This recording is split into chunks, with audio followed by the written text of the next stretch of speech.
I saw my brothers and sisters,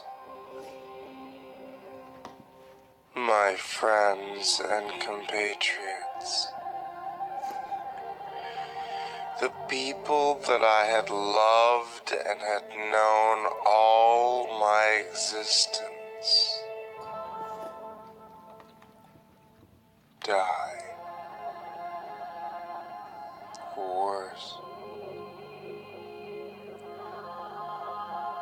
I had to watch them kill.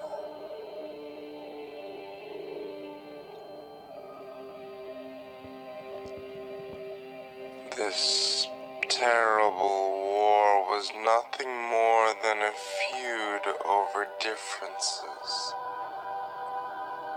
This simple war, where the battlefields were littered with bodies innumerable, was over something so simple. Freedom.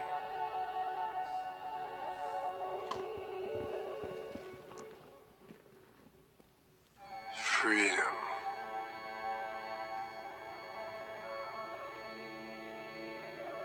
This senseless war, whose ramifications will be felt and talked about throughout the times ahead, was over something so simple as to who do we owe allegiance to?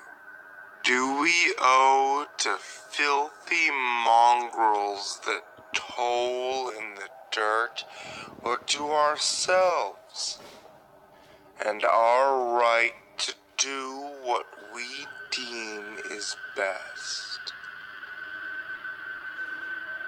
No one should tell us that those who shall be slaves are more so.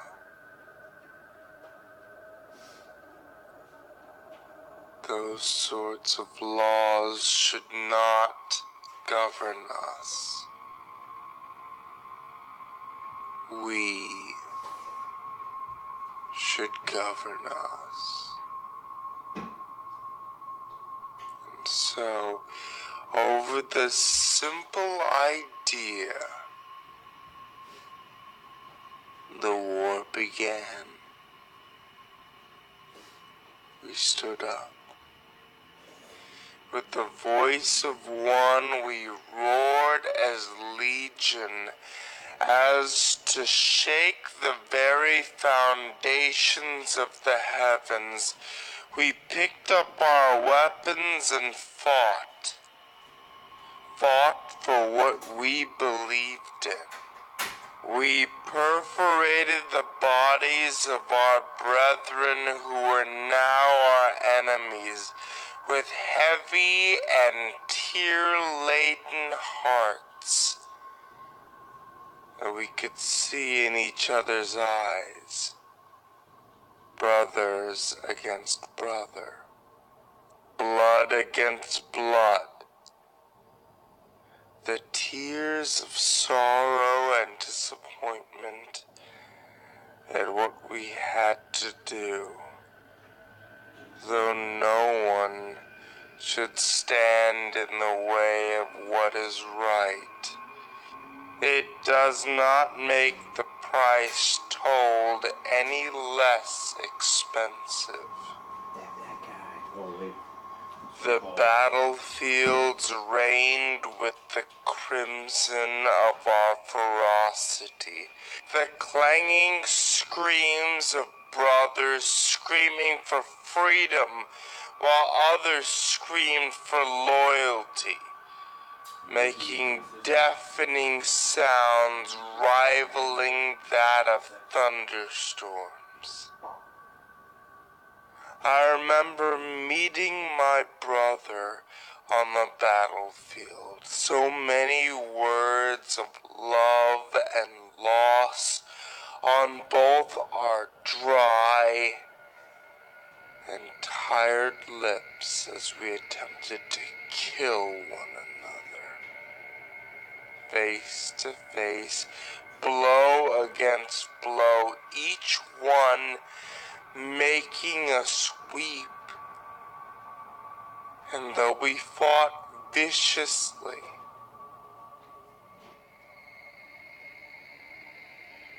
I found myself the victor, impaling him upon a blade and holding him close as I wept, and his final words being, "Though you are wrong,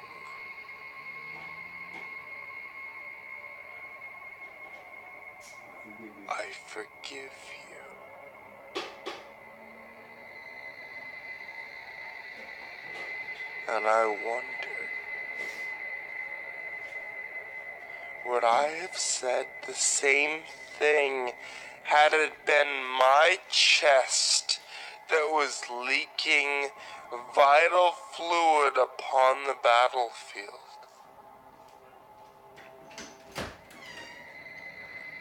Though there were many in this civil war that fought for our side, we did not have the numbers. For every one of us, there were two of them. For every rebel, there were two loyalists, and we could not fight those odds.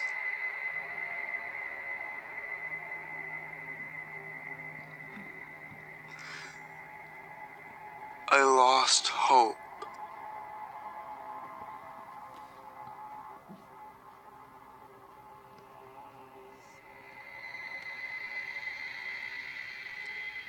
As I watched us fall on the battlefield, as our brothers ran us through.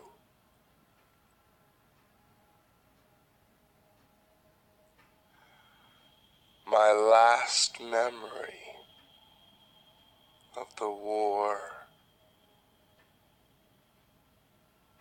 before I finally fell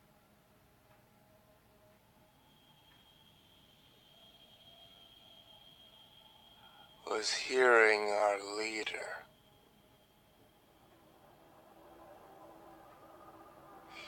He was upon a mound of loyalist bodies fighting tooth and nail against their general. Their general screamed his war cry like a trumpet, and our leader roared in defiance like a dragon.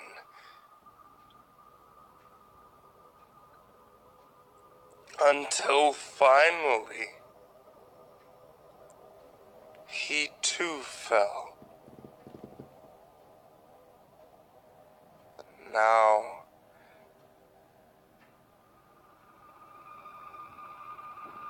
we find ourselves in a place I think of as an eternal punishment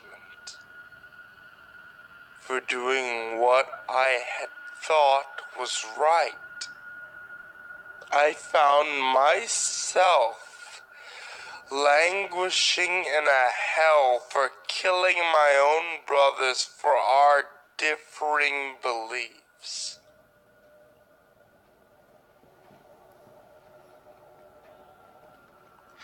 Here on this hell, we will stay until our kingdom come. Here where we fell like stars that had been swept up by a giant dragon's tail.